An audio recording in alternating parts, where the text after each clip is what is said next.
Chessboard over the headboard. Learn how my enemies move and get prepared for it. Ops plotting on everything that I bled for. Just remember to guard your head before you head for it.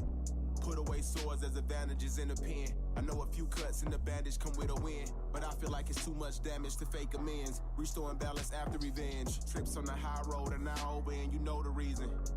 'Tis the season for sowing and reaping. Point still for how you hope we even. Thinking about that wildlife until they realize it's open season. Lacking on endless ain't no coming to. Never seem to back up what they say once in front of you. Never been too humble of a dude to humble dudes. You messing with the one who's always been the number two. It get quiet on the set when it's time for action. Words don't match verbs, they need closed captions. It's kinda funny now that no one's laughing. They need my reaction to attract attraction. But I don't do favors, brought light to truth like room raiders. Niggas won't beef, I'll soon cater. Keep a magazine, don't assume fader. Plans to move on can resume later. I check haters with chess moves. Only execution, no excuse. There's things that you need to confess to. Don't let your pride be your reason for check use. When you son niggas, they feel the need to throw shade. I'd rather hear lies and see it quoted on your grave. Niggas jealous. Meanwhile, tour buses taking road trips on the same road that you claiming to have paved. And where pitch stops should be obvious. But if not, just know it involves deposit slips. Going live, preaching love, but show the opposite. Can't apologize, too busy being an apologist. You know, views from the top take more than clicks. It ain't over yet, there's a score to fix. Got a lot on my chest, it take more than Vic. Should've paid me my respect way before the split. Foot on the necks, and I don't plan on going gentile. Looking talking crazy like them mental. Guess that's what happens when you let too much of the fame get to your tempel. Life's about principle, I'm just spitting like I'm Pimpel. The nerve you getting is in what you do for titles. Backstabbing the people that help with your survival. Get ahead and start making the realest your rivals. Fall off and need a number to dial for revival. Need a medic to check all his vitals.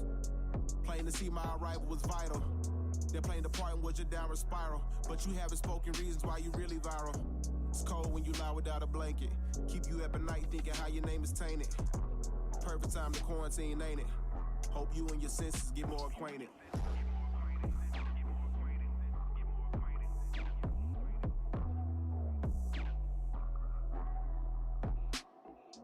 Views from the top take more than clicks. Score to fix. More than Vicks. Before the split.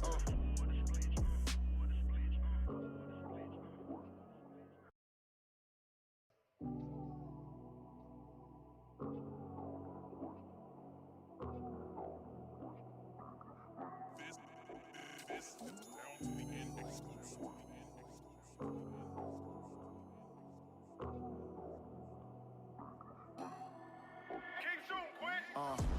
Chessboard over the headboard. Learn how my enemies move and get prepared for it.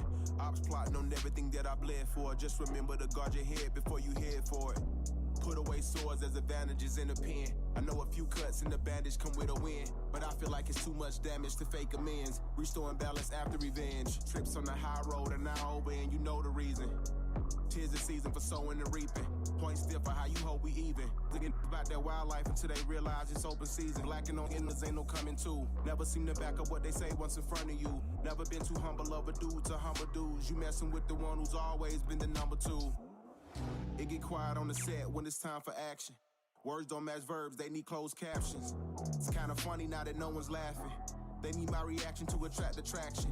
But I don't do favors, brought light to truth like room raiders. Niggas won't beef, I'll soon cater. Keep a magazine, don't assume fader. Plans to move on can resume later. I check haters with chess moves. Only execution, no excuse.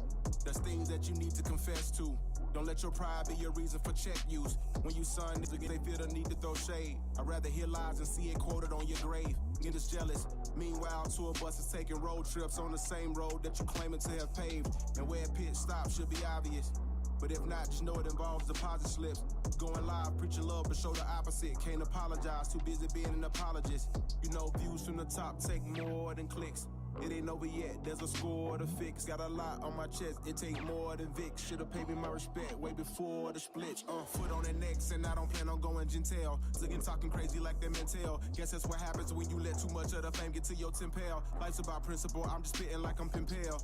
The nerve you getting is in what you do for titles. Backstabbing the people that help with your survival. Get ahead and start making the realest your rivals. Fall off and need a number to dial for revival. Need a medic to check all his vitals. Plain to see my arrival was vital. They're playing the part in which you're downward spiral. But you haven't spoken reasons why you really viral. It's cold when you lie without a blanket. Keep you up at night thinking how your name is tainted. Perfect time to quarantine, ain't it? Hope you and your senses get more acquainted.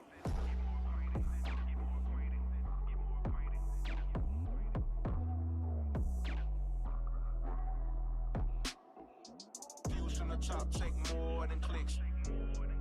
Score to fix.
This episode of the Cab Grand Rising Show is brought to you by Autochthonous Assembly, where the real work gets done. For the first-time visitors who may be wondering who Autochthonous Assembly is, Autochthonous Assembly, or A2 for short, is a gathering of minds that do the work. A2 is a non-profit organization dedicated to raising up Indigenous Americans' voices by using genealogy, also known as family history or family tree. Genealogy is the study of families and the tracing of their lineages in history. Genealogists use oral interviews, historical records, genetic analysis, and other records to obtain information about a family and to demonstrate kinship and pedigrees of its members. Autochthonous Assembly's core values are the foundation of its company, essential to its success, and serves as the lens through which it evaluates every business decision. The core values are integrity, know and do what is right, respect, treating others the way you want to be treated, responsibility, embrace opportunities to contribute, servant leadership, serve the common good. Along with a key emphasis on genealogy, A2 is also committed to providing our communities with information and access to available grants and funding through the Department of Housing and Urban Development, the United States Department of Agriculture, the Farm Service Agency, and other departments and agencies that offer programs to help them become self-sufficient. Building on a strong community reputation, Autochthonous Assembly continues to strengthen the growth of the relationship and development of our communities. Peace and Grand Rising.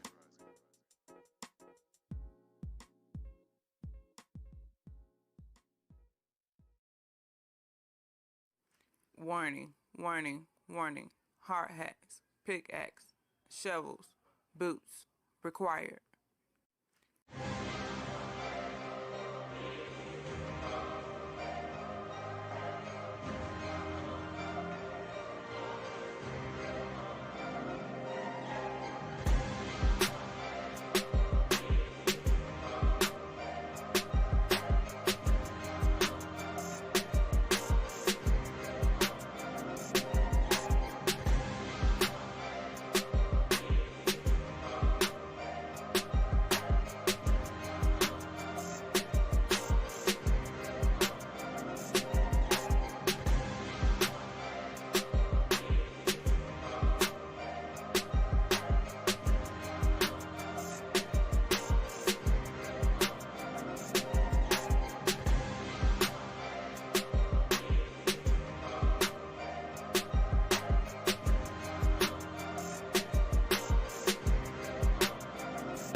Don't press the Grand Rising, everyone. Grand Rising.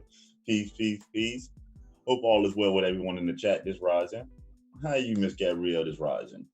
I am doing well. I'm tired. Shout out to Double Cousin.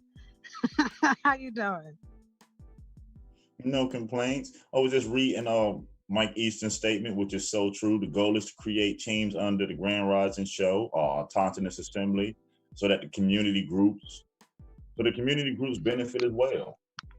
You know, and the part here that we try to get the community to realize, the nonprofit isn't to benefit the panel, the staff, the sponsors. No, it's designed to benefit the community. Wait, isn't that what a nonprofit's supposed to do? Yep. Oh, okay. My bad. I was confused. Wasn't sure real quick. So the sweat equity that we gain moving forward is extended to the community. Right. You know, I mean, that's how you look at other organizations do it. Yeah. And Brother James was saying, people don't realize we are a community, a real American Indian community.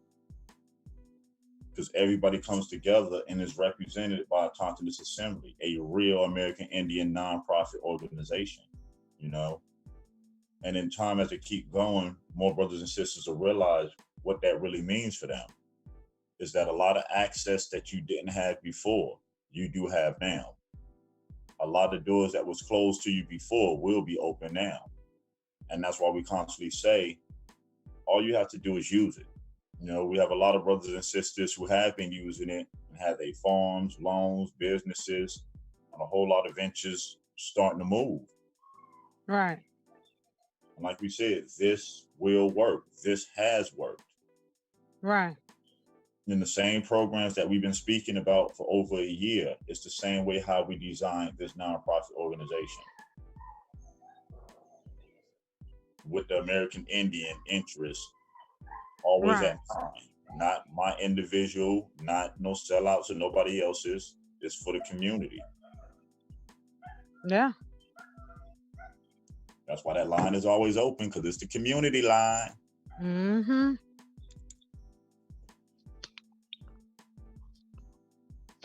I know everybody got off. I know when I look back at it, I think it was, I'm trying to remember, yeah, it was only 2 people in there. I think it was me and you that was still in the room. Yeah, me, you, and Copper. Yeah.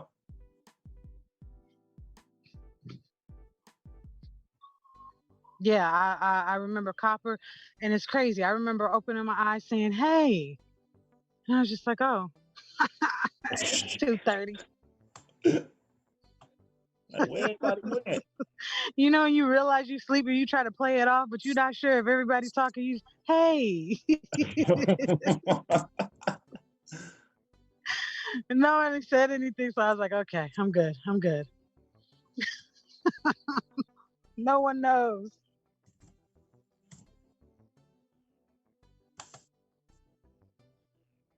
But again, another hot, informative, informational, insightful conversations. Them tangerines, man. You can get fed off of tangerines. Pamela Hall said, yeah, because she fell asleep. I think everybody else fell asleep. Group fallout sessions now. But like I said, I wouldn't trade it in for the world. I love every last one of my brothers and sisters. Like I said, this is the best time of my life. And I thank every last one of y'all, because y'all actually absolutely drive me to be better every second of the day. Yeah. For everything I accomplish, I thank y'all for it, because y'all are that driving force, you know, and don't ever let nobody tell you no different. That's what's up. I say, y'all speak, I'm listening. Just don't ask no question if you don't want me to find the answer on how we gonna use it, because I'm gonna do it. Double Cousin. Grand Rising, no sellout. Don't worry, I think you just said the answer that the whole chat last night said this rising. Man. Y'all up already. Yeah, I'm gonna whoop your behind when I see you. Not realizing I let the extra 30 minutes go by just for everyone to get right. I'm like, yeah. Give everybody a moment to get their head together. Get off them pillows. Double cousin, talk about 12:01. I did it. 2:30. Oh no, sellout. Are we repeating it this rising? About Saturday or about? I mean the good news stuff. Or well, I think the one we can leave for the first announcement about the trip, we can probably leave for Saturday meeting behind the scenes, and the second probably make public. Yeah, that'll work. All right. That'll work. Just to let y'all know, at the Tonkin's Assembly where the real work gets done, we have been pushing the envelope as hard as possible. So y'all have heard us talk about starting our own genealogy society. Well, brothers and sisters, this Saturday, it would no longer be taught. We will be establishing our American Indian Genealogy Society this Saturday. We ain't playing no games. Not playing no games. Thank you. I just woke up, so you had to get the note for me. Couldn't hit that note. That's why I just woke up. Throat. When I washed my face this rising, I said, you know what? Double cousin a sab sucker. Because you drink that pot of coffee? Man, look. At 2 a.m., ain't nobody tell you to make no coffee. I don't even drink coffee. I don't condone coffee. Remember what I told you about coffee some months back. Don't do that. That was the only thing I knew that was going to help me to wake up and be able to, hang with the big dogs. Stay up. Jumping having jacks, conversations, running in joke. place. No, that would have made me more tired. Cartwheels. No, you have been that would have practicing made me your more cartwheels. tired. You're right. But at least you would have fell right to sleep. Right, but I had to stay up till 12:01. And you put it on me like I'm the first one that always fall asleep. I'm just saying. Oh, I did say that, didn't I? My bad. Yes, you did. But it was accurate. But go ahead. I'm just saying. When I put the towel on my face, drying my face, I was like, man, this towel feels so good. I just want to lay down. Double cousin is a sab sucker. Ain't nobody doing that. I told Bones, I said, I'm going to whoop his behind. What is this? Is this Thursday? No, it's Friday. You know what? I don't know. What is this, day 14? Day 14. Look, start putting numbers on. That's all I got to say. Put numbers on the dates. Get the day of the week. Listen, A2 program. No I don't sleep. have days no more. I don't have days. I just got one continuous day. And it just from January to December, I guess. It's easier to keep up with the week than the day. So let's just say, what week are we on in the year? Wait. Okay. I can't even give that answer. I just 52 last year. Yeah, I stick to the month. I don't know what month is it. It's the 5th. Okay. Exactly. You tell me. 5th. No, what's it's not. Today? Yeah, it is. It's May, ain't it? It's my birthday. What's today? What's today? So again, for anyone that just came in, this Saturday we will be putting the paperwork and stuff together to establish our American Indian Genealogy Society, brothers and sisters.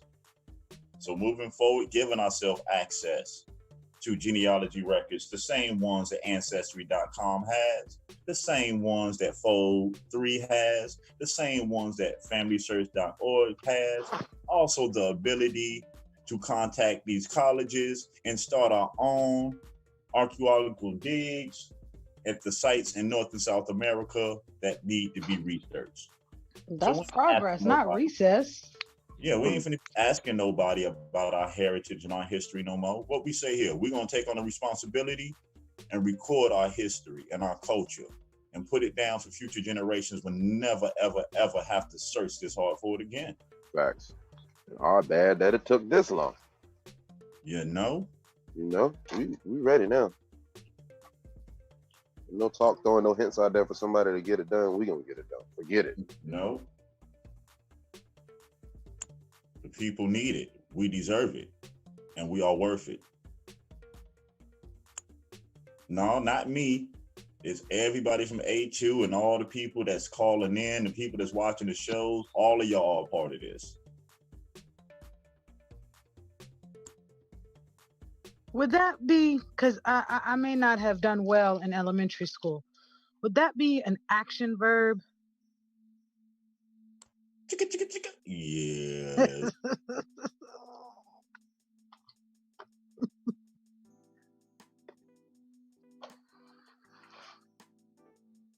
Well, this rising, like Gabrielle said, we have another interesting topic this rising. And this rising, we will be going through American Indians through the years of 1933 to 1944. Going through the policies and a lot of acts that happened in between some years there. So give me 1 second and I'll be posting this in the chats.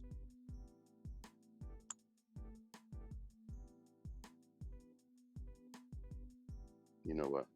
I'm gonna go ahead and do the first of the rising live roll call because it get chopped off later on in the build, even when I rewind it. It don't work. So go ahead and do it now. Eventually it's chopped and screwed.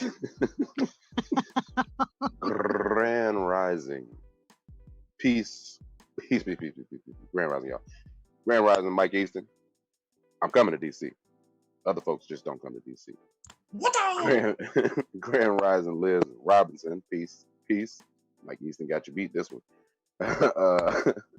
Kato Kane 7. Grand Rising, welcome back. Pamela Hall. Grand Rising, peace, relative. Big Hawk, Grand Rising, peace, and Grand Rising. Who else we got? Michael Brown Harris Cheek, Grand Rising. Cab Grand Rising Show, Grand Rising, y'all. Celestial Love, peace and Grand Rising. That's the early roll call. Just, I don't want to leave nobody out. See y'all in the second half. Somebody blow the whistle. I think they forgot it. I got the links in the chat, pulling it up on screen. Oh yeah, and man, peace to who was it? Who we had last night, Gabrielle? Peace to P. Parker, Pamela Hall, Mike Easton, David Corey. Who else hovered on the call with us for a while? Copper Indio. James was the man. James was there all night. I just knew he was gonna hang up. He was like, "Nope." Typing in the chat. I can't speak to y'all right now, but I can type in the chat. I want to know how you whisper type. You said how what? How do you whisper type? When everybody sleep. Exactly. You telling Siri like, Siri, can you hear me? Speak to text. You should have just got on the call. We can hear you. We can all hear you. Nah, but shout out to everybody that was on the call last night and the night before, and all these nights keep going by. We chilling. We all hanging out, getting that work done, laughing, joking, working. Special love. Yeah, basically the Genealogy Society would be a teaching setup, and also you see how we deal with ancestry.com or any one of these other genealogy sites or societies. Now we will have our own to deal with. Right? It's just crazy, Bones, because this is not something that nobody can do. You can do it. Anybody can do this. Mm-hmm. I mean, clearly, anybody. We doing this. So, I don't know. I mean, better get with it. Wild Indian Roots, Grand Rising. Peace.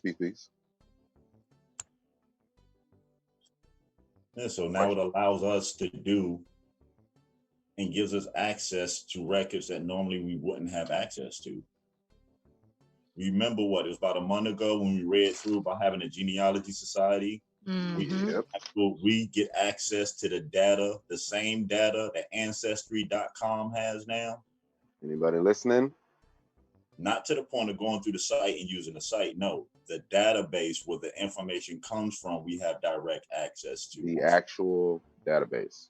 Hold on, Bones, does that mean, and I'm asking because I don't know, does that mean that we can actually design our own genealogy site? I already started.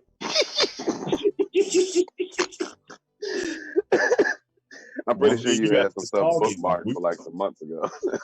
we were sitting there talking on the call. I'm sitting there sketching out different designs for the site. I'm like, yeah.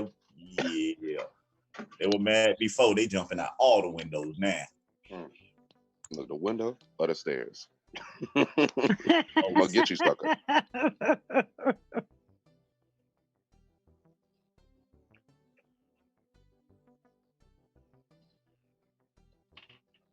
I don't know what they thought this was. Told them, don't do it. You know what I'm saying? We ain't the type that get mad. We just build stuff. A2 workout. The A2 workout plan. Mm-hmm. Or maybe at the end you can roll the plane, roll the plane, roll the plane.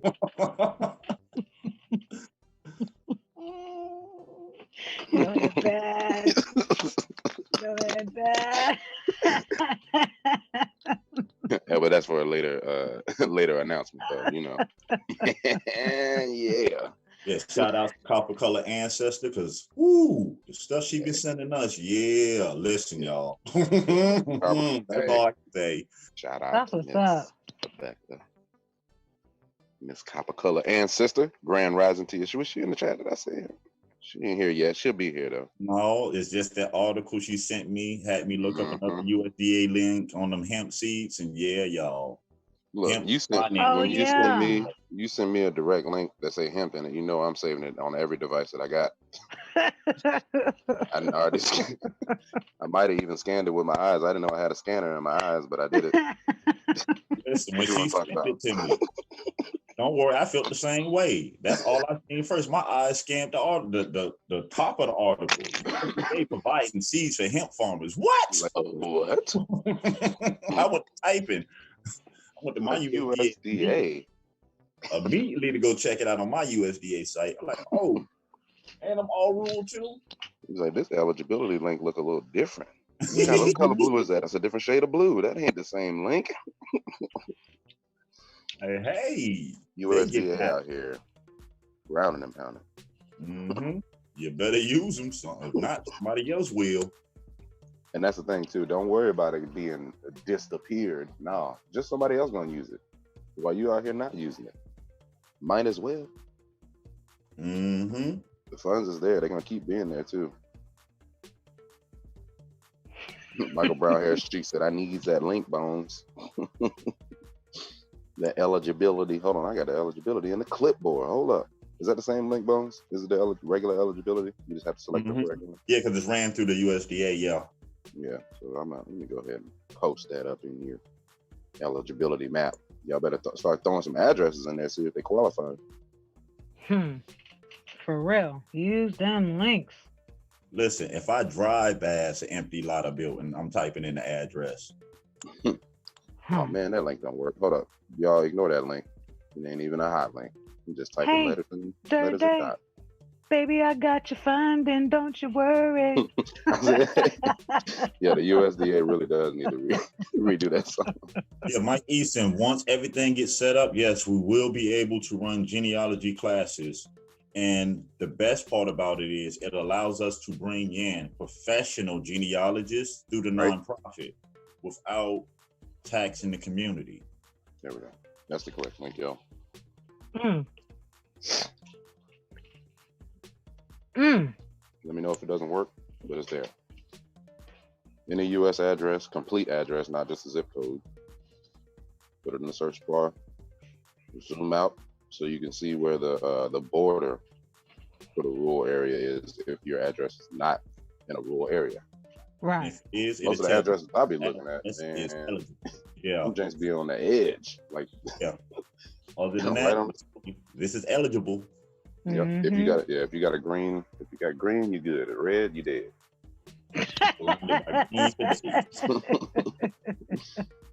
I shot your pin, fall down. No, Marine Corps instructors tell us that when we were shooting. Red, you're dead. Talking about turn the safety off.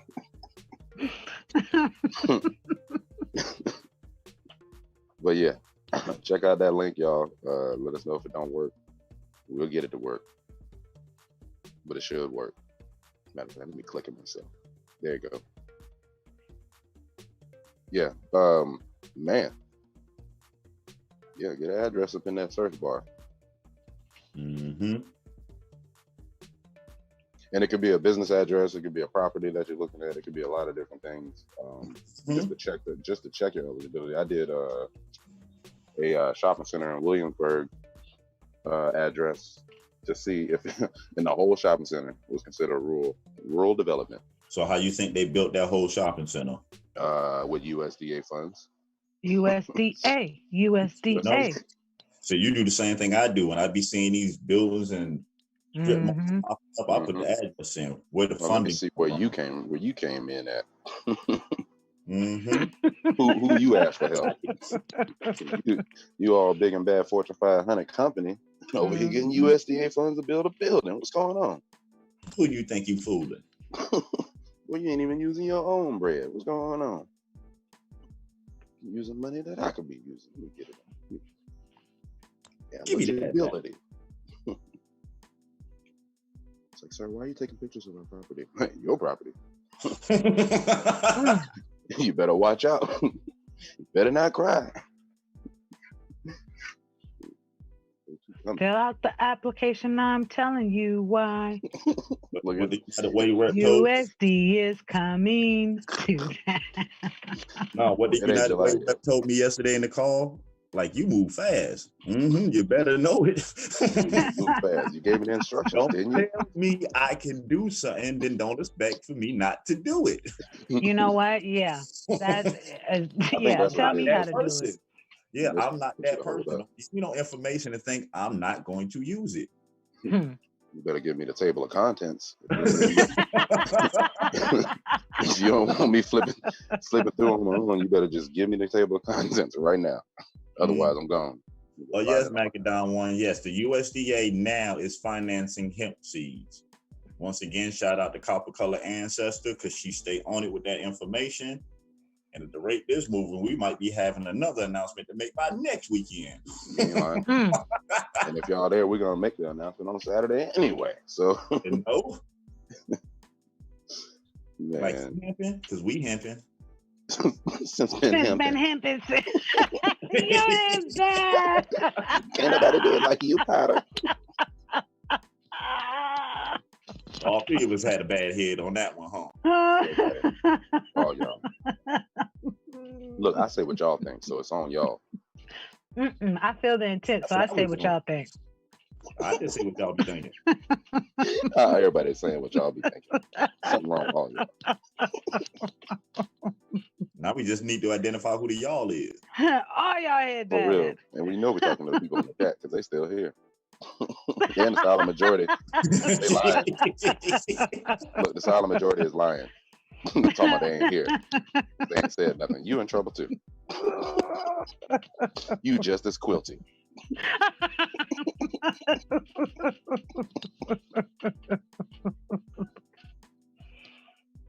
Look, I don't know if y'all notice. I keep going when Gabrielle keep laughing. I can't help it. And I can't help but to hear you. Turn your ears off. Let me close my eyes. Hold on.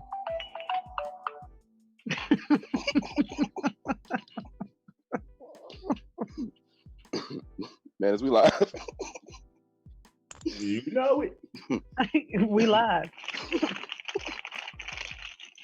Oh man, Lachey, Grand Rising, Lachey. Macadon One Piece.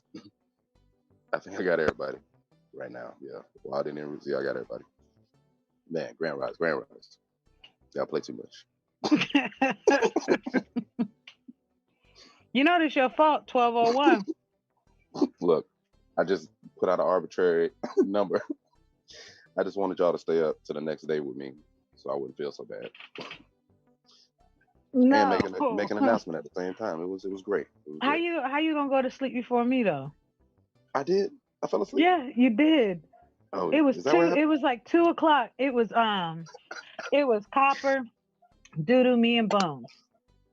I think because I think around that time I started getting confused with 2 different realities. Oh, you were slipping in and out? Yeah, I was slipping in and out. It ain't my fault, man. Look, I told Mike and somebody else that I didn't have a 6 p.m. nap or a 7 p.m. nap. It didn't sneak up on me. So I knew that I was going to be in bed at a reasonable hour. I knew it. I had a feeling. And I think that's what happened. Now, if I'd have passed out yesterday somewhere around 6 or 7, yeah, I'd have been up till 5, 6 a.m. trying to take a nap before the show. Per the usual. Like, get out the waiting room sleeping. I'm in the room sleep. I'm taking a page from Bones' book from now on. I'm going to go in 2-hour intervals. Yeah, it bees like that. I do it like them shifts, them 4-10s, work 4 days, 10-hour shifts. We do it in 10-hour intervals. 4 days, 2 hours of sleep. You know that ain't gonna add up on 5-day work days. And nap in between. Not gonna work. Take naps in between meetings. That's how I get it. Or like, all right, I got 45 minutes. Nap time. Exactly. Like, look, as soon as you get comfortable, I got my arms crossed over. Let me put my head down on the desk. Phone ring. I get a call. Somebody knocking. As soon as you about to drift off. See, I avoid even going in my room. You don't even understand. Because you ain't coming out. Man, that meeting is canceled. I avoid going in my room because that thing. I just want to lay back just 5 minutes. Let me just. I don't want to 5 minutes. Brings me to a topic kind of off subject. Is real quick. Is that if everybody from the community can call my personal phone number because it's attached to the website and it's public information, was there people finding it hard? Never mind. Yeah, I know. See, I mean, but look, Bones, you ain't got rotary phones. They got rotary phones. They would have to go to the website to do all that. We live right now, and that call, it says calling. Is that call in? It says call in. Call in number. Yeah, that's a phone number. That's what it's starting to look like to me. So they can call any number. You ain't got to just call Bones' phone number. You went through all that trouble to go to the website to find a number? No. Right here on the screen. Call in at a reasonable hour. 12:01. Call in at 12:01. We got you. Let's go ahead. I'll be right back, y'all. I'll be right back. They got the links in the chat. We can go ahead and get started this rising. I'm reading. Not it. Nope, I guess no sellout say you jumping out the window real quick. I'm reading. Encyclopedia.com. American Indians 1933 through 1941. Introduction, issue, summary, contributing forces, perspectives, impact, notable people, primary sources, suggested research topics, bibliography. See also. Introduction. Since the colonial period in U.S. history, American Indians had continually lost lands to the expanding European settlements. By the 1830s, major dislocation of Indian populations were occurring as much of the Indian population of the Southeast United States was forced to the Indian Territory of Oklahoma. A federal program to establish reservations for Indian peoples in their ancestral territories in the West grew through the mid-19th century. This policy resulted in a dramatic decrease in the amount of land used by the American Indians. As the Indian land base eroded, so did their economic capabilities. Increasingly, federal policy sought to destroy tribes and promote the transformation of American Indians into English-speaking Christian farmers. Ooh. Interesting. That's the first time I've read it worded that way. Interesting. But it's letting you know what their goal was. Right. Through another federal program, a land allotment program establishment in 1887, the federal government tried to break apart communal tribal land holdings and assign a portion. The resulting small parcels of land to each native in an effort to make them land-owning farmers. Now, you see, when it was breaking up tribal land, it was to convert them into farming. It was to convert them into sharecroppers. Right. With on and off reservation day, with on and off reservation day schools and boarding schools, it tried to force this transition with each succeeding generation of Native children.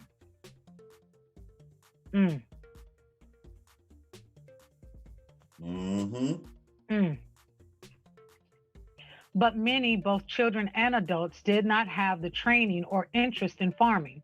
Even if they did, much of the land set aside was too dry for agriculture use. Yeah, because remember, they moved them from their home area on the southeast and moved them out west. Right. I'm sorry, go ahead. Not all of us, because some of our ancestors stayed in the southeast. That's why a lot of us are still here now. Right. By the 1920s, excuse me, by the 1920s, evidence abounded that American Indians were rapidly losing what lands they had left, were trapped in poverty, had substandard education, suffered from poor health, had limited life expectancy, and existed in overall desperate circumstances. With most Indians living on remote parcels of land, their conditions were depressed before the stock market crashed in 1929 and subsequent impact of the Great Depression. Fact-finding reports such as the Brookings Institution's The Problem of Indian Administration 1928 had documented in detail their needs. The prospects for change were strong when President Franklin D. Roosevelt served 1933 to 1945, named Harold Ickes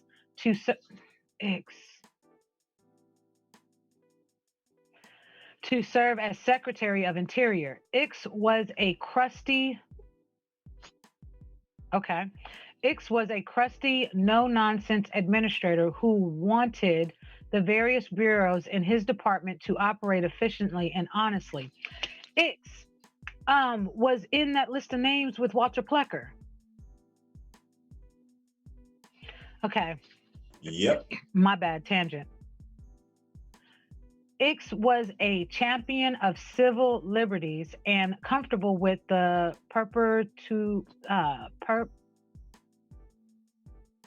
perpetuation. There we go. Comfortable with the perpetuation of tribes and traditional native cultures. He turned to John Collier, one of the sharpest critics of past federal policies, and named him to serve as U.S. Commissioner of Indian Affairs. Whoa.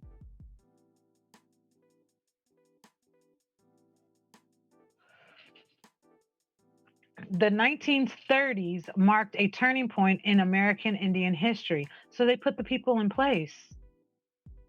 Yeah. And just to tie into what we was talking about last night. Yeah. A lot of these tribes that people think are getting these major finances, no. It's the upper administrative management that is, and the majority of them are not Indian. They're hand-placed by the U.S. government, voted in officials. Right.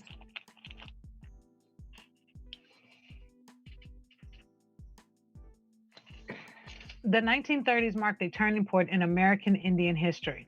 The New Deal brought to Washington, D.C., new leaders and new ideas more sensitive to the multiculturalism of the United States. Okay, I get what it's saying. The New Deal consisted of a range of federal social and economic relief and recovery programs addressing a broad span of issues, including work relief for unemployment. Supporters of these programs, called New Dealers, were willing to advance programs and ideas that earlier administrations would not have considered. New Deal reforms sought to improve the staffing and efficiency of federal government Indian programs.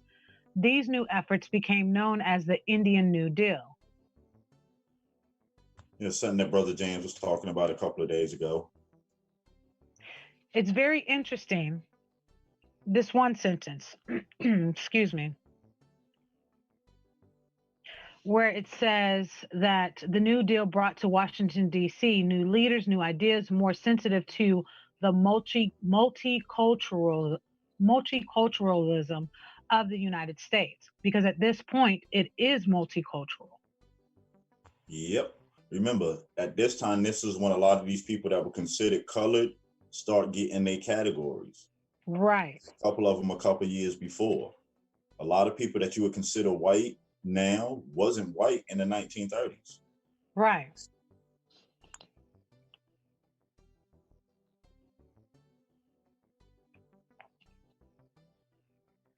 Collier's tenure as Indian commissioner from 1933 to 1945, so he only had that position during the presidency of Franklin Roosevelt,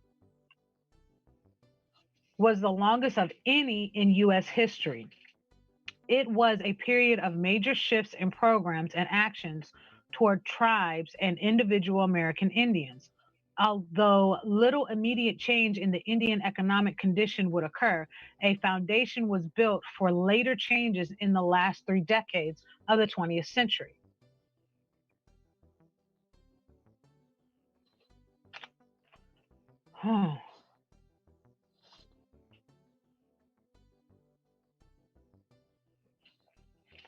Issue summary: the Indian New Deal. During the Great Depression, the federal government sought to address a number of the accumulated,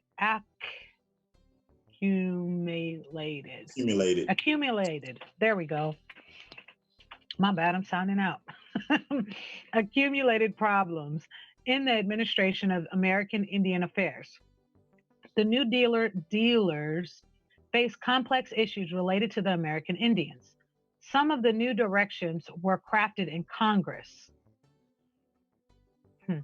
A number were initiated in the U.S. Office of Indian Affairs that would later be known as the Bureau of Indian Affairs, BIA, given congressional approval and then were implemented by the Indian Agency. The BIA is an agency in the Department of Interior responsible for ensuring the general welfare of American Indians. In general, the course of federal policy during the years of the Great Depression was to support the political and cultural existence of tribes, tribalism, slow down the efforts to force American Indians to adopt the dominant American culture's beliefs and ways of life, assimilation, improve delivery of social services, and support a multicultural nation. Wow.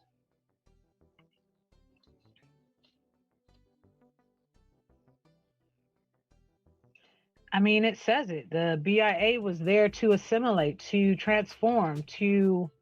And also remember, the BIA is under the executive branch. Right. It's in the president's department. Correct.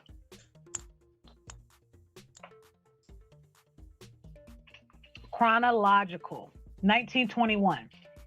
The proposed Bursum bill in Congress caused pro-American Indian advocates to rally and fight this legislation, which would have given ownership of Pueblo Indian lands to white ranchers.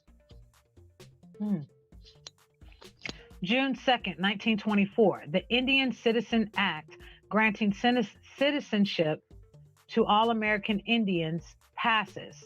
Hold up. So that means since 1924, all American Indians been citizens? Yep. Yep. 1928, an influential report requested by the U.S. Office of Indian Affairs titled The Problem of Indian Administration, also known as the Merriam Report, is published, providing a blueprint for reform of government policies.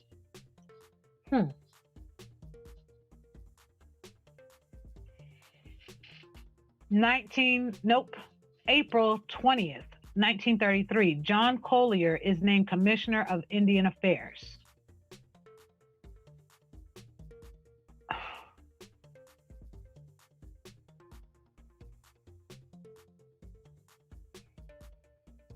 You know what? When you follow the timelines, you can see it, don't you? Yeah. You can see the setup. Yeah. Because remember, what was the Indian policies before the BIA? That we were separate. Yep. That we had our own. Mm-hmm. So if you're reforming them policies, what are you reforming them to? You've got to get rid of the. It's like, I know. Correct me if I'm wrong, but it's like looking at, you've got to get rid of the possible competition or the possible expansion. Exactly, of American Indian industries. Right. Because you got to remember, this is right after what you would call Black Wall Street, and we had several of them, not just Tulsa, Oklahoma. They were popping up all over the place because our ancestors were independent. They were producing for themselves. Right. So this is the means that shut that down. When King is telling you, by act of Congress, we were locked out. These are the acts that locked us out. Mm-hmm.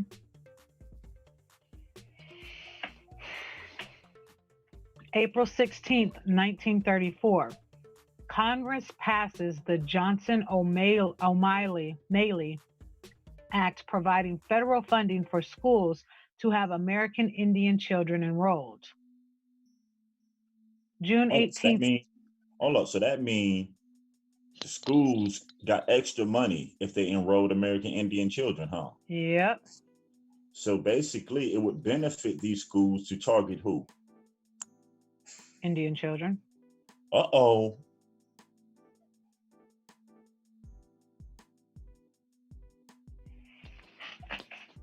June 8th, 1934.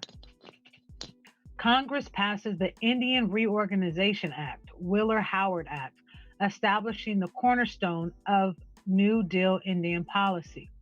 Remember, this is the act where they start getting rid of tribes. Right.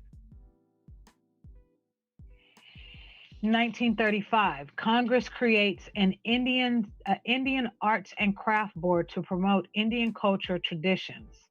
That's what, Title 25. Right.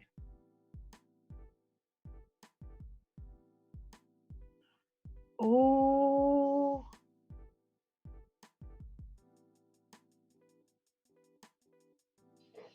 So would I be wrong in thinking or relating it to taking something, learning how to make a profit off of something that's done naturally? That's what's happened. And it's still happening to the point we buying back our stuff. Right. And yeah, because I was thinking back to a couple of months ago when I pulled up some links where he was talking about the patterns that we see on different clothes, the shirts and pants and stuff, and we don't recognize that those patterns represent, like, those patterns are in direct connection with the tribes. Mm-hmm. And look at it this way, to put it in further context, you'll be like, well, why are they doing this? Because basically at this time, they converted all American Indians into U.S. citizens. Mm-hmm. So what does that mean? They're taxable. So wouldn't you want them to be able to generate money? Because you're taxing them now. Uh-oh. Must be the money. 1939, Senate Indian Affairs Committee recommends repeal of the Indian Reorganization Act, but fails in its efforts. Yeah, because why would the rest of the Senate vote to stop it when they're taxing these new U.S. citizens?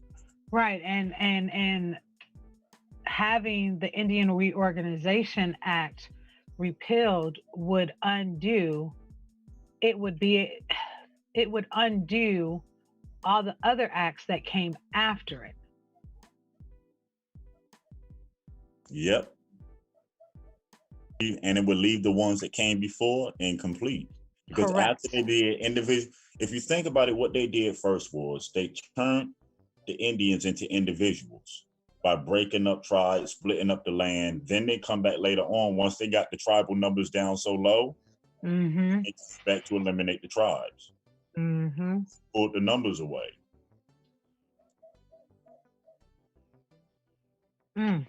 By re-identifying people as different, putting people in different classes. Now they're no longer American Indians. Correct. So when the numbers drop, what happens? You don't have enough numbers to qualify. Right. Strengthen numbers. Deplete the okay, got it. Yep, remove their strength, their numbers. Right. These efforts essentially began on April 20th, 1933. During the second month of the New Deal.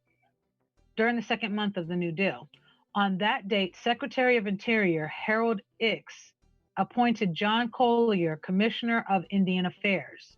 Collier, making a commitment that New Deal reforms would include American Indians too, aggressively sought to rejuvenate Indian cultures and traditions. A key goal was to give tribes both legal and organizational capabilities to pursue economic development while maintaining their individual cultures. Collier found a more receptive general public in 1933 for Indian policy reform than earlier existed. The widespread unemployment following the October 1929 stock market crash brought more sympathy in general for the poor. The seeming failure of individualism to succeed on one's own initiative and skills, and capitalism, private ownership of a nation's means of production, distribution, and trade, made some more sympathetic toward the communal traditions of Indian culture. That's interesting. Because Indian culture was producing for yourself. Right. When everyone else was buying what they need to get by. So during the Depression time, people who were farming for themselves already, producing their own, what did the Depression do now? Nothing. You wasn't dependent on the system, so it didn't hurt them.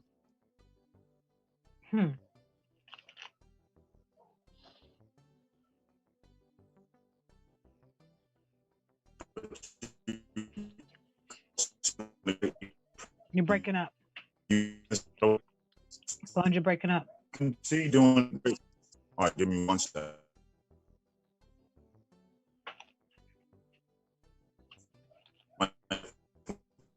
You're still breaking up. Oh, what about now? Yep, loud and clear. All right. Like I was saying, during the Great Depression, you're looking at a lot of citizens that are instantly poor and have no income and not generating income. So if you have another class that you can make taxable because the years before they were dominating, building on their own,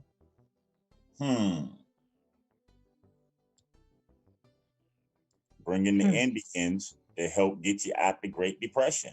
Right. You got to tax somebody. Government doesn't have money on its own. It makes money by taxing U.S. citizens. Right. Businesses and trade. So if one side of the economy is shut down, the Indian economy wasn't, because it wasn't dependent on the United States. Right.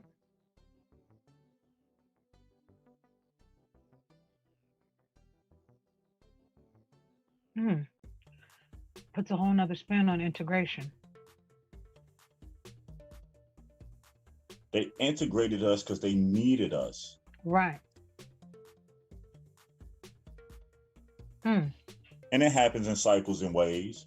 Right. So it's happening, they need us. So they set up certain things. And then when they don't need us no more, we get pushed back. But it falls on us because we allow this to keep repeating over and over when we don't take on the responsibilities to produce for ourselves. Right.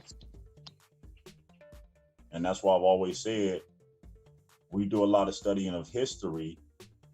We should do a lot more studying of how our ancestors made it through these rough times. Right. And once you start doing that, you will see majority of our families grew their own food, made their own clothes, built their own houses. We live in a time to where now you have to go to a bank to get finances, but back then people financed themselves. Right. The majority of our ancestors financed themselves.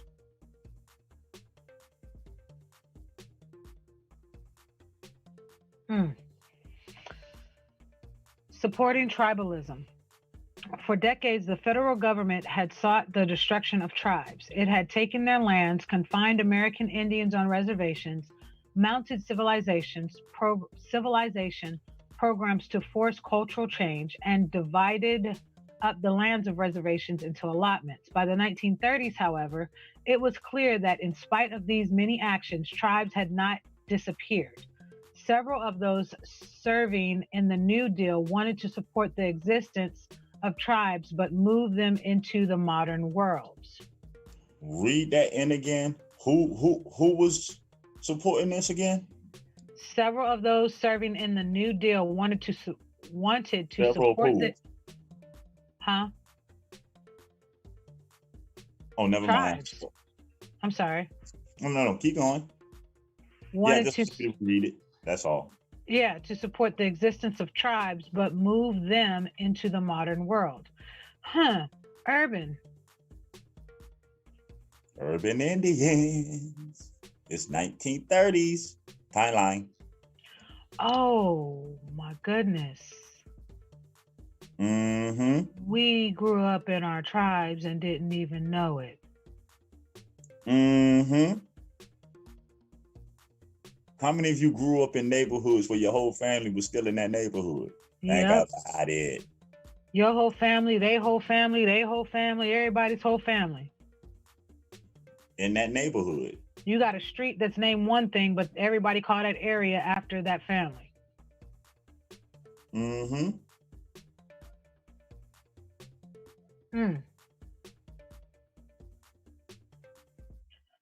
Biography, John Collier. 1884, May 4th, 1968, May 8th. 1884, May 4th, 1968, May 8th. Collier was the dynamic commissioner of Indian Affairs from 1933 to 1945. It's interesting how the description of him has changed now.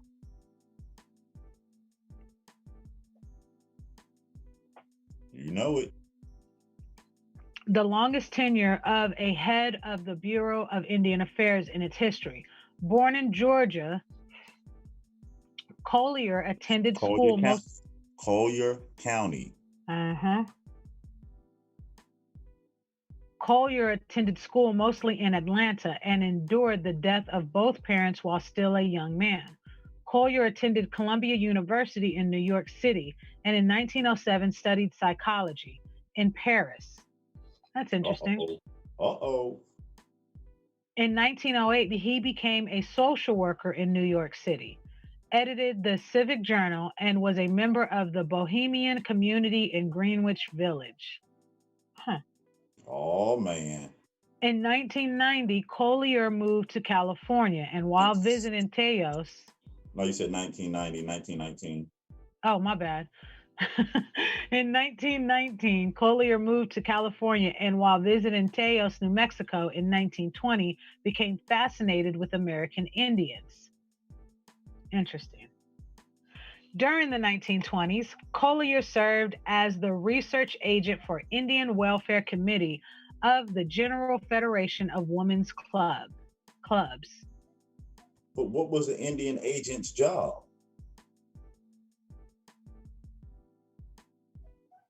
To do what he was doing, research, watch, learn. Assimilate the Indians into the culture, to American culture. Kill the Indian, save the man. Yeah. He then became executive secretary of the American Indian Defense Association. He mounted national opposition in the Bursum Bill, a bill that would have forced the Pueblo people of New Mexico to prove title to their lands. He also helped organize all Pueblo Council, fought for tribal self-rule, and wrote a book titled American Indian Life. Collier defended American Indian rights and resources in a variety of publications. As a sharp critic of federal policy toward Native peoples, he set the stage for the Brookings Institution funding of a major study of the condition of American Indians. The study resulted in the publication of The Problem of Indian Administration, 1928. President Roosevelt named Collier head of the Bureau of Indian Affairs in 1933. Collier pressed for a number of major changes: an end to land allotment, extension of federal trust over individuals and trust lands, increasing the native land base, federal loans to tribes, encouragement of native arts and crafts, and preferential hiring of native people into the Office of Indian Affairs. Collier dreamed of an increasingly self-sufficient future for tribes through an Indian Reorganization Act. However, the law was significantly amended in Congress and lost many of the features Collier envisioned. He helped organize the Civilian Conservation Corps Indian Division, CCCID, and promoted its works on the reservation lands. Now think about that. The Reorganization Act that passed is not the original one that was submitted. Right. And what if I'm understanding correctly from reading this, what I'm seeing is what he initially set out to do was not what everyone else wanted or expected the outcome to be. So what he initially set out to do was to assist the Indian to establish their own government, to be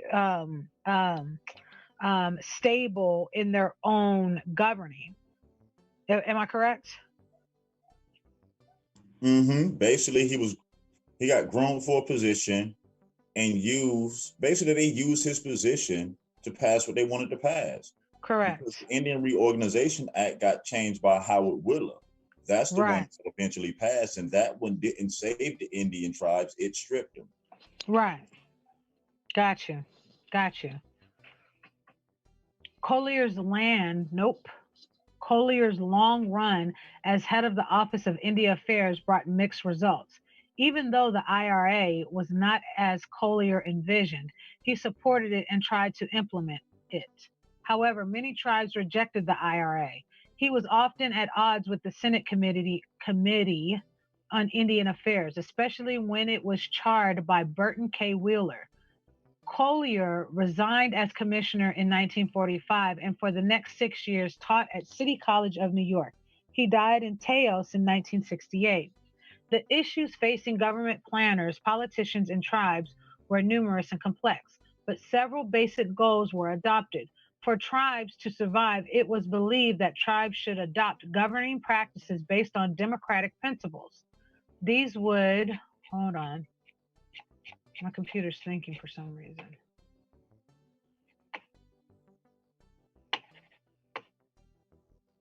Think you better let it go. Can you read for me? Oh, crap. Can you read for me, please? Yeah, I'm sorry. My bad. Give me a second. It states, for the tribes to survive, it was believed that tribes should adopt governing practices based on demographic principles. These would include majority rule constitutions, bylaws, elections, resolutions, and minutes of meetings. Tribes also needed to become economically self-sufficient by being permitted to charter corporations, borrow money, and develop their remaining lands and resources. Within this new strategy, traditionally, economies and cultural practices should also be supported. To accomplish this, they believe the federal government should encourage traditional arts, crafts, music, and language. The government should also refrain from further interference with American Indian religion. Several paths were followed in pursuing the goals of supporting tribalism. Of course, y'all would support it now if you're setting them up with industries and stuff for you to tax. Like you cared about the Indians, you just want the money.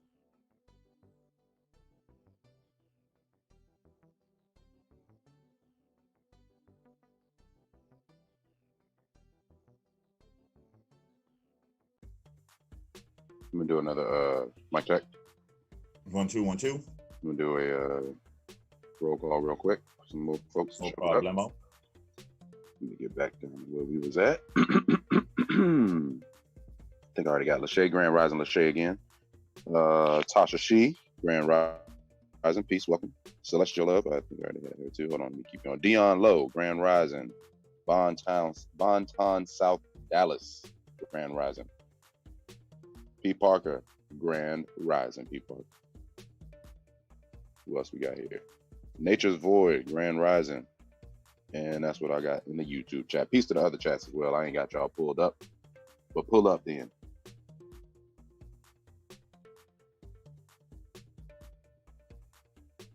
Whoever on the Twitch chat, peace. The website chat, peace, peace, Grand Rising.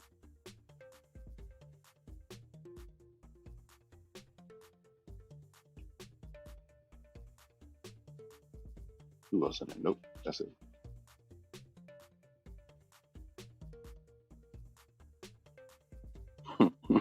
Mike Easton talking, hey, Miss Parker.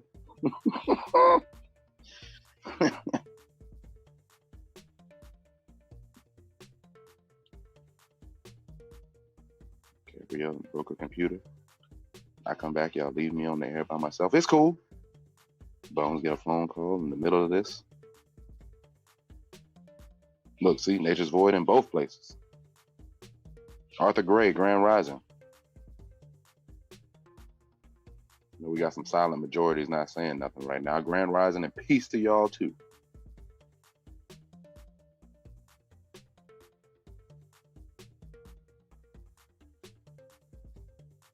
All righty. I'll continue till you get back. On the Indian reorganization, a sense of new direction swept through the Office of Indian Affairs with the appointment in 1933 of John Collier as commissioner. Collier saw tribes as playing a role in modern America. To achieve that dream, Collier began working immediately to change both the agency and the federal policy towards tribes.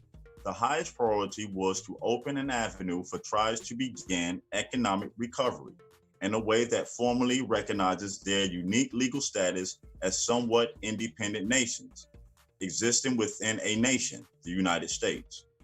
Knowing that passage of legislation would be slow, Collier took a number of administrative actions to begin making progress towards his goals. First, hold on, just blinked on me.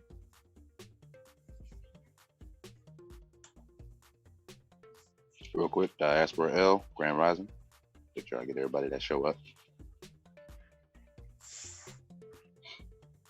So first, for the conscription of missionaries, he established the principle of religious freedom throughout the agency, school system, and ended compulsory attendance at Christian services.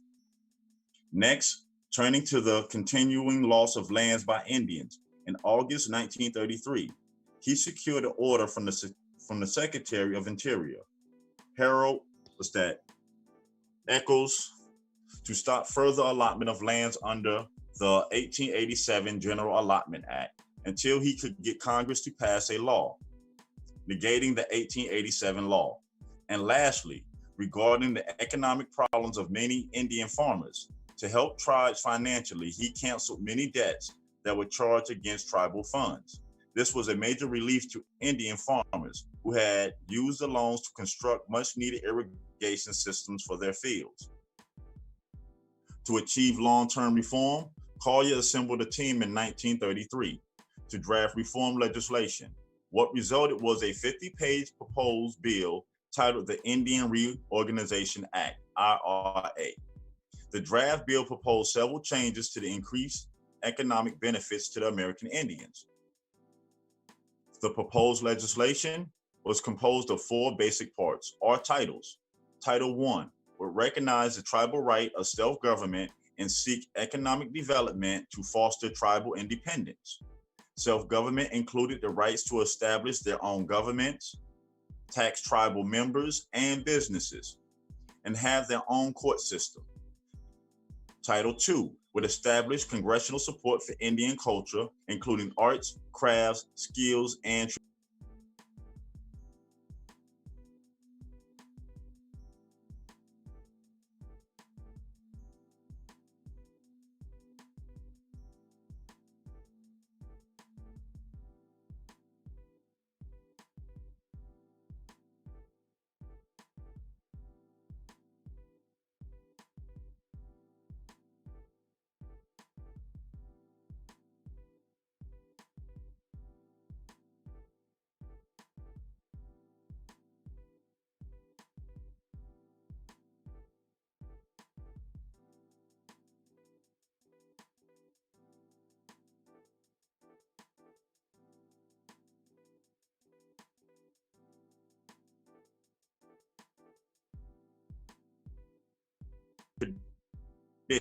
arts and crafts, and provide funding